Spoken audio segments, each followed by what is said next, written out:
ओम शांति।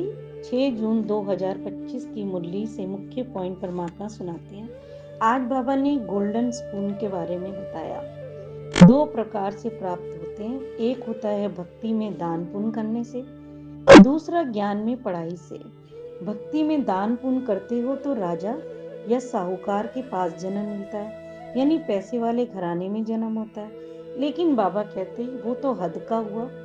और देखो, तुम बच्चों को ज्ञान यानी समझ से सतयुग में जाने की पढ़ाई करते हो, इसीलिए तुम्हें तो गोल्डन स्पून इन माउथ यानी सोने की दुनिया मिलती है। भक्ति में भी देखो वेद शास्त्र होते हैं, पर इस दुनिया को पाप से बचाने के लिए सब साधु संत ऋषि मुनि जो भी वेद शास्त्र बनाए, बाबा कहते हैं मनुष्य ने 700 पेज की गीता को 7,500 पेज का बना दिया, इसीलिए उसे थोड़ा ही मिलता है। और ये पढ़ाई परमात्मा खुद आकर हमें पढ़ाते हैं, इसीलिए हथेली पे बहिष्त देते हैं, यानी सोने की दुनिया का मालिक बना देते हैं। भक्ति से राजाई मिलती है, और यहाँ जो भी जितनी अच्छी पढ़ाई पढ़ता है उस रीति से ही उसको ऊंचा पद भी मिलता है। फिर बाबा ने कहा, बच्चों ये तो देखो रूहानी ज्ञान है, आत्मा और परमात्मा का। सिर्फ शिव बाबा के आगे ही श्री श्री लगता है, वे श्री श्री श्रेष्ठ बना देते हैं। श्री का मतलब होता है श्रेष्ठ। जो देखो इस पढ़ाई को अच्छी तरह से समझते हैं कि इससे हम लक्ष्मी नारायण बनते हैं और भगवान खुद आकर हमें पढ़ाते हैं, तो फिर उन्हें नशा चढ़ा रहता है कि हम बैगर टू प्रिंस बनेंगे, भिखारी से राजा। यानी कि जब तक ज्ञान नहीं होता तो बाबा कहते भिखारी ही कहेंगे ना। ज्ञान की समझ से इंसान रंग से राजा बन जाता है, फिर जाकर सतयुग में राजकुमार बनेंगे। और दुनिया में जो भी पढ़ाई पढ़ाते हैं, जैसे होती है ना इंजीनियर बैरिस्टर आदि पढ़ते हैं, तो बाबा कहते बुद्धि में क्या रहता है, हम घर बनाएंगे, ये करेंगे, वो करेंगे। हर एक को अपना कर्तव्य पूरा करने का दिमाग में रहता है। और बाबा कहे तुम बच्चों को तो ऊंचे से ऊंचे घराने में जन्म मिलता है। देखो किसी किसी का हाथ देखते हैं तो क्या कहते हैं, अरे इसके हाथ में तो राजयोग है, यानी राजाओं जैसी जिंदगी। ये सब देखो परमात्मा द्वारा ही मिलती है। जन्म भी देखो वैसे ही मिलता है। बाबा कहते कोई कोई होता है ना, बुरा कर्म करता है तो फिर उसको जन्म भी वैसे ही मिलता है। ऐसे कर्म बंधन भी होता है। तो फिर बात मत पूछो, जो पास्ट के कर्म बंधन है, कोई तो राजा भी होते हैं जो उनको भी बड़े से बड़े कड़े बंधन होते हैं। बाबा कहे इन लक्ष्मी नारायण का कोई बंधन नहीं होता। उन्होंने तो इस दुनिया में रहकर ही योग बल से अपने कर्म बंधनों को काटा, और तभी योग वाली दुनिया मिली है। कोई भी बंधन ही नहीं, योग बल से ही बच्चे बाबा कहते सतयुगी दुनिया ला रहे हैं। और वहाँ बच्चा भी देखो पहले साक्षात्कार हो जाता है, पहले व्यक्ति बूढ़ा से बाबा कहते बच्चा बन जाता है। वहाँ के लिए बाबा कहे ये कॉमन बात है, कोई बड़ी बात नहीं है। खुशी में बाजे बजते रहते हैं, उस दुनिया में दुख नहीं होता। महात्मा से भी देखो बच्चे को ज्यादा मान मिलता है, क्योंकि यहाँ तो महात्मा बनने से सारी लाइफ पास, बाबा कहते कि सारी लाइफ पास करता है ना महात्मा, और विकारों को भी वो जानता है। पर बच्चा तो जब पैदा होता है वो तो नहीं जानता, वो तो पवित्र ही होता है। फिर कहा कृष्ण को भी महात्मा कहते हैं, उन जैसा यहाँ कोई भी है नहीं। सतयुग में ही महान आत्माएं होती हैं। बच्चों को तो देखो खुशी होनी चाहिए दूसरे घर में जाने की। जब हम पुराने से नए घर में जाते हैं तो कितनी खुशी होती है ना। सोचते हैं कितने अच्छे अच्छे घर बनाते हैं, बढ़िया बढ़िया मार्बल के घर बनाते हैं। जैनी लोग के पास तो बहुत पैसा होता है, बाबा कहते वो अपने को ऊंच कुल का समझते हैं, जबकि देखो बाबा कहते ऊंच कुल का इस दुनिया में कोई है ही नहीं, इस दुनिया में नहीं है। शादी के लिए भी घर देखेंगे ना तो वो ऊंचे कुल का ढूंढते हैं, परंतु बाबा कहते यहाँ कोई भी ऊंचा कुल है ही नहीं। ऊंचा कुल तो देवी देवताओं का होता है, इसके लिए ही पुरुषार्थ करना है। हम सब एक बाप के बच्चे हैं, आत्मा है फर्स्ट, पीछे है शरीर। बाबा कहते बच्चे ग्रस्त व्यवहार में रहते, सब कुछ संभालते, सब कर्म करते अपनी अवस्था को सतयुग में जाने लायक जैसा बनाना है।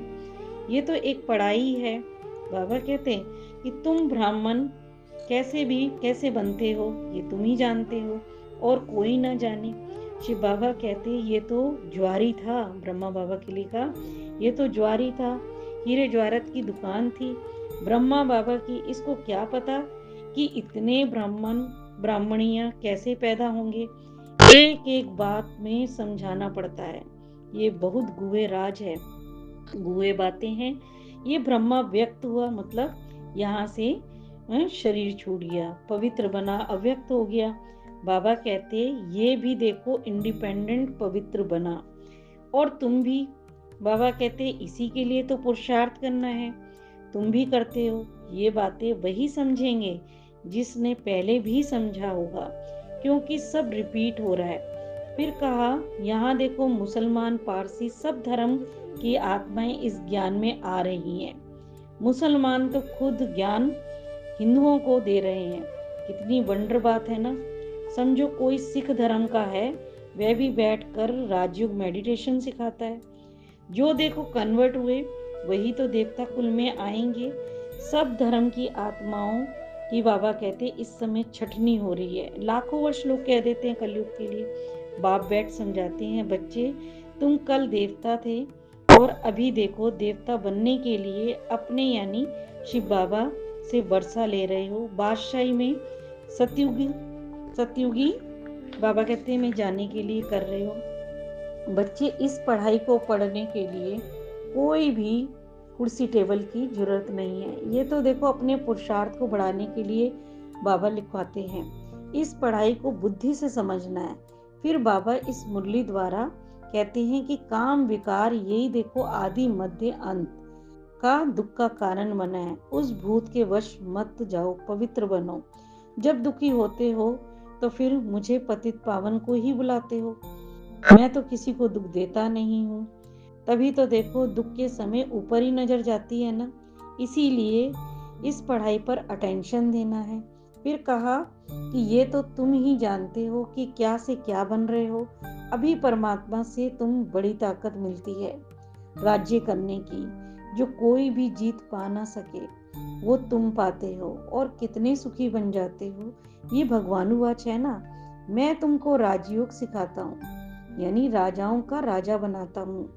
ज्ञान से ही सद्गति होती है। इस समय कलयुग का अंत चल रहा है, सब दुर्गति में है, सबको परमात्मा जगाते हैं। बाबा कहते कब्र थोड़े ही है, परंतु सब घोर अंधियारे में सोए पड़े हैं। जो जागते हैं उनके ही तो अंदर खुशी रहती है।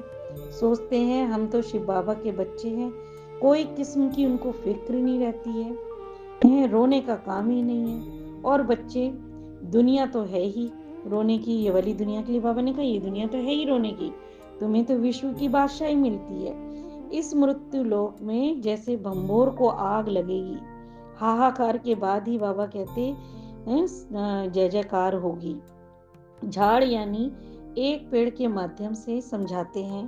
पेड़ के पत्ते यानी इतना बड़ा झाड़ भक्ति का है, और नीचे बीज जड़ में जो बाबा कहते वो ज्ञान है। बीज यानी वो है शिव बाबा।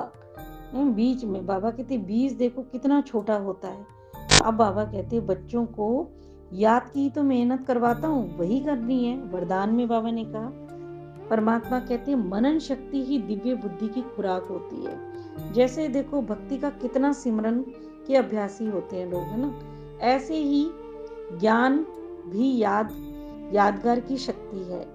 इस शक्ति द्वारा व्यक्ति मास्टर सर्व शक्तियां अपने में भरता है। रोज अमृत वेले एक टाइटल को अपनी बुद्धि में लाओ। जब हम परमात्मा से वरदान लेते हैं और मनन करते रहो तो बुद्धि शक्तिशाली होती जाएगी। जैसे मास्टर सर्वशक्तिमान है तो फिर इसमें सारी शक्तियां हैं, उसको मनन करना है पूरे दिन। और जब हम शक्तिशाली बन जाते हैं तो कोई भी माया यानी कोई भी कमजोरी हमारे पर वार नहीं कर सकती, क्योंकि परमात्मा से बड़ा दुनिया में कोई भी नहीं। और आप उससे शक्ति भरते हो अपने अंदर, कोई भी माया जो भी होती है, पहले देखो व्यर्थ संकल्प के वाण द्वारा बुद्धि को कमजोर बनाती है। वाण होता है ना, जैसे धनुष होता है, किसी को भी हम मारते हैं तो वो क्या करता है, उसको घायल कर देता है, पहले कमजोर बना देता है। तो बाबा कहते इस कमजोरी से बचने का साधन ही है मनन शक्ति। स्लोगन में बाबा ने कहा, आज्ञाकारी बच्चे वही हैं जो दुआओं के पात्र हैं, जो दुआ लेते हैं, जिनके पास दुआओं का बहुत स्टॉक है, वे सदा ही संतुष्ट रहते हैं। अच्छा, ओम शांति।